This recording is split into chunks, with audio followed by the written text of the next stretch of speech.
আসসালামু আলাইকুম, সবাই কেমন আছেন? আশা করি সবাই ভালো আছেন। আমি দুপুরে যেটি রান্না করব আজকে সেটি আমি শেয়ার করতেছি। এখানে যে চিকেন, পেঁয়াজ, মাছ, আলু, কাঁচামরিচ, করলা ভাজি করবো। এখানে আদা রসুন, টমেটো, আলু, আর এখানে নিয়েছি কুই শাকটা রান্না করব এই মাছ দিয়া। আর এই চিকেন হয়েছে আলু দিয়া, আর করলা ভাজি, আর এটা হচ্ছে পুঁই শাকের আলু। তো কার কাছে কেমন হলো জানাইবেন।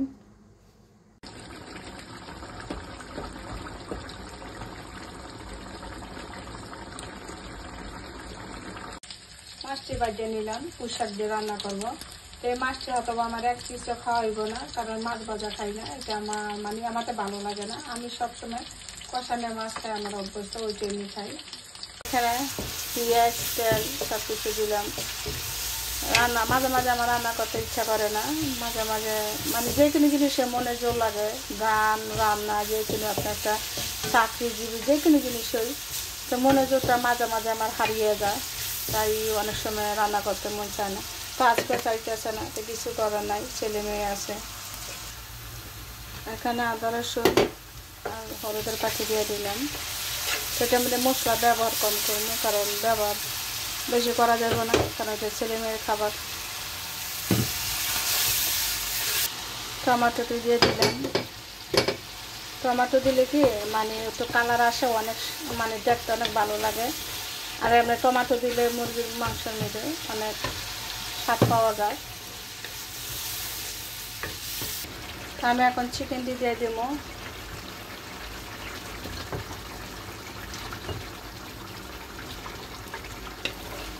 এটা আমার ছেলে মেয়ের দুপুরে আর রাত্রে হয়ে যাব।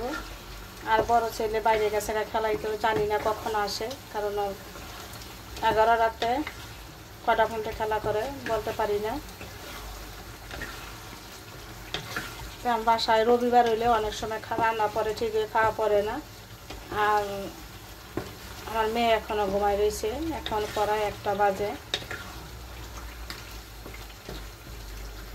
এটার সাথে কয়েক পিস আলু দিব, কারণ আমার বড় ছেলে মেয়ে দুটোই আলু খায়। আমার বাসা মোটামুটি আলু প্রচুরই চলে, যে কোনো জিনিসই আলুটা ওপর কাছে খাইতে ভালো লাগে। তা মাংসটা যখন হয়ে গেছে তারপর আলুটা দিলাম। এদেশে আলুটা অনেক নরম। আমি রান্না করতেছি, ভিডিও করতেছি না কি করতেছি আমি নিজেও জানি না। কোন জায়গার জন্য হারিয়ে গেছি তাও বলতে পারবো না। তা আমি এখানে পরিমাণ মতো একটু পানি দিব, যাতে মাংসটা আলুটা দুটো যে সিদ্ধ হয়, তার জন্য। আমার বাসা কিনা যে দুপুরে খাওয়া হবে না কারণ আমি আর আমার মেয়ে বাসায়। আমার ছোট ছেলে আমার হাজব্যান্ডে গেছে গা পিসি নেয়, আর আমার বড় ছেলে গেছে গা খেলাইতে, কখন আসে বলতে পারি না। ওরা দুপুরে খাবার লয়ে গেছে, আর আমার বড় ছেলে ওখানে খাইব। তো বিকেলে রান্নাটা আমি শেষ করে দিলাম। এখন আমার অনেক কাজ আছে বিকেলবেলা।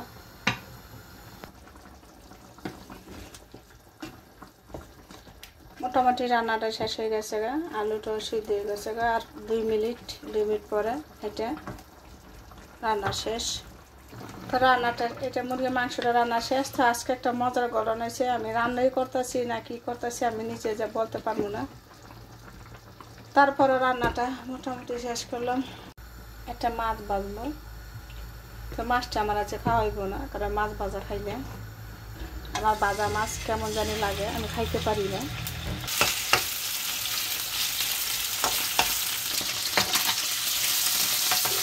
এই মাছটা আছে না, ভাজলে স্বাদ খাওয়া যায় না। আমাদের দেশে কিন্তু মাছ ভাজলে স্বাদ খাওয়া যায়। তো আমি দেশে থাকতে কখনো মাছ ভাজতে খাইনি, আমার মাছ ভাজা ভালো লাগে না, খাবার লাগে।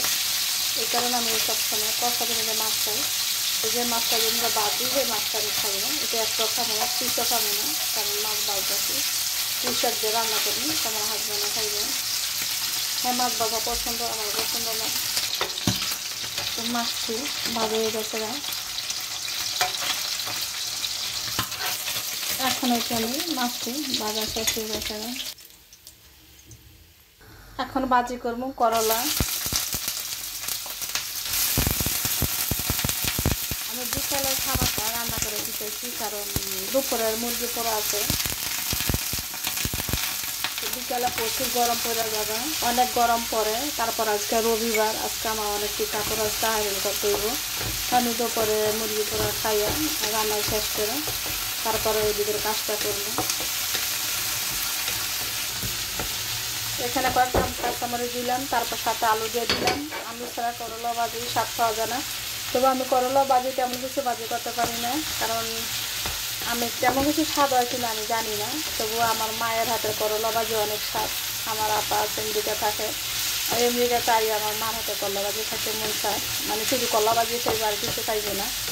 আমার মা এমন করলা ভাজি করতে পারে, অসাধারণ একটা। আমি পারি না আমার মার মতন। তো করলা ভাজিটা শেষ হয়ে গেল, একে একে দুইটা সবজি রান্না করলাম। এখন পুঁই শাক বাকি আছে, চিকেনও শেষ, করলা ভাজিও শেষ। এখন আমি পেঁয়াজ দিয়ে দিলাম, এটা পুঁই শাক রান্না করব। পেঁয়াজের সাথে কাঁচামরিচটা বাজিয়ে নেব, কারণ এটা কাঁচামরিচটা অনেকে দেখতে পাচ্ছেন, কিন্তু কাঁচামরিচটি জাল কম, তার জন্য দিলাম। আর সবজির মধ্যে কাঁচামরিচ সবজি জাল নাহলে স্বাদ পাওয়া যায় না।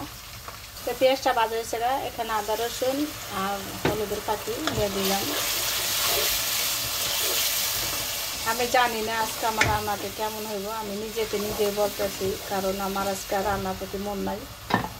তার জন্য মানে রান্না করতে হইব, তার জন্য করা হইতেছে।